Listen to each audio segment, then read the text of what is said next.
Imagine being a historical figure and somehow finding out in the future they will be making you LGBTQ plus. Well, that's apparently what Ubisoft is doing in regards to its protagonist Yasuke, who is an actual historical figure in ancient Japan. Yeah, they're making him LGBTQ plus, even though that didn't exist hundreds and thousands of years ago.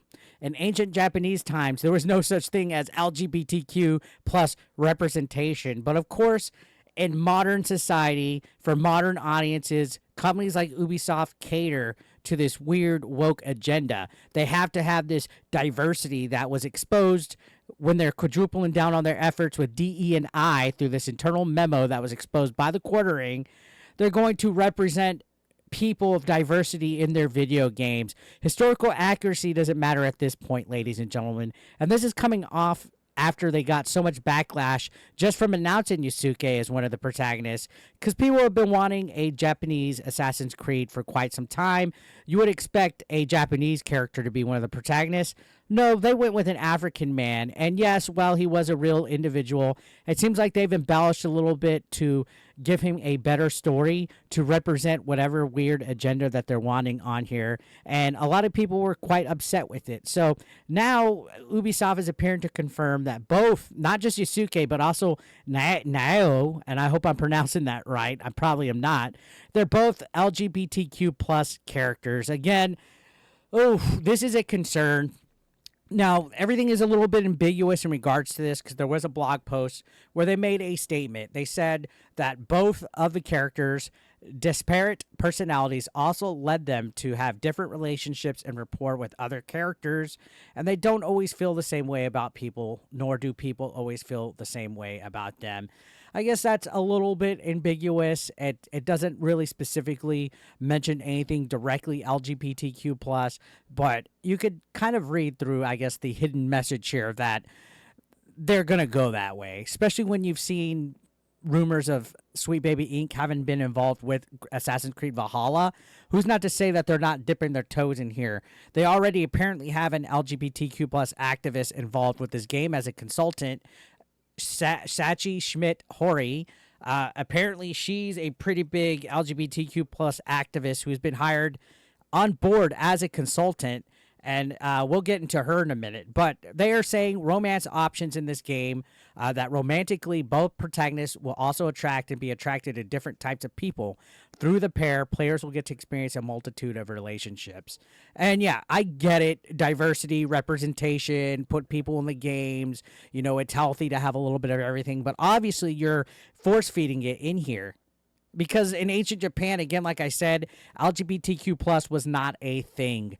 But for whatever reason, they're going the extra mile. They're putting people of color as main characters. They're putting LGBTQ plus narratives in here. All people want is an Assassin's Creed game that takes place in Japan. But no, we have to have our political commentary, our ideologies shoved into here. And that's what people are tired of. Now, Sachi Schmidt-Hori, who's hired on here as an activist, she has, I guess, a history of I guess, advocating for LGBTQ plus through history. They are a professor at Dartmouth, associate professor, and yeah, they're. She's been quoted to say she's interested in investigating how gender, sexuality, corporality, and power are represented and negotiated in pre-17th century Japanese narratives and illustrations. And she's done stuff where she's even depicted romantic relationships between Buddhist priests and adolescent boys. Kind of weird, right? Transgender sex, sexual agency, sexual orientation ideas, and weird types of stuff in her writing. And yeah, I guess modern audiences would call it quote unquote progressive. Honestly, I find that this type of new person that's in college teaching all these younger adults today's, all these weird, I guess, woke narratives is why we're seeing a lot of this stuff poison in our media at this point, because video games, movies, music, TV, they're catering to these people that are coming fresh out of college with this warped sense of reality. Where in the history of Japan has there ever been any kind of LGBTQ plus representation? That's the issue right here. And then on top of that, pushing like transgender sex with young boys, and I don't know, it's just ugh.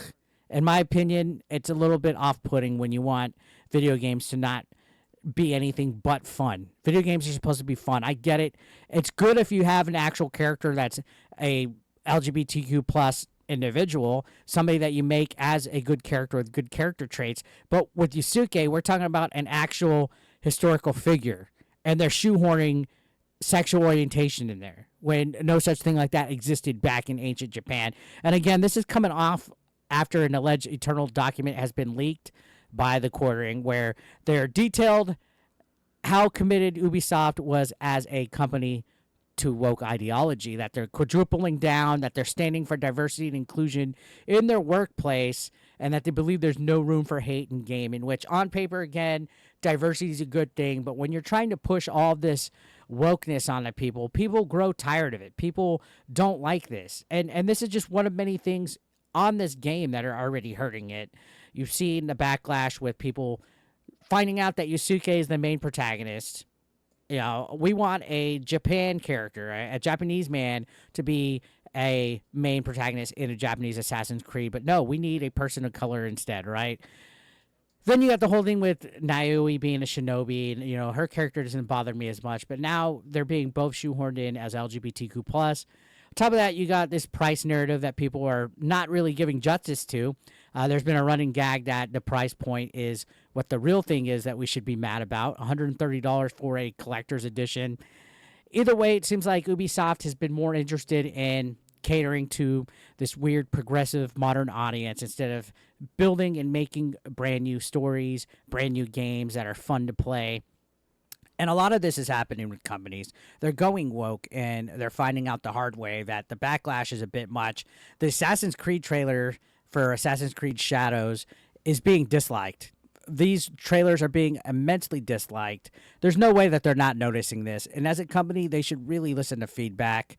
Even their Star Wars Outlaws trailer was becoming completely disliked. So that's 2 games in a row from Ubisoft that are just getting run through the mud for various reasons why. But the main reason why is because we all know that they're catering with consulting companies that want to inject and shoehorn wokeness in their video games. And that never works. And people are getting tired of it. So I saw this, and the thought that they're making their protagonists in ancient Japan LGBTQ plus characters just made me cringe deep inside, considering that this didn't exist back then. So what do you guys think? Let me know your thoughts down below. I'd like to hear what you guys have to say in the comments. Subscribe if you're new. I'll see you on the next one.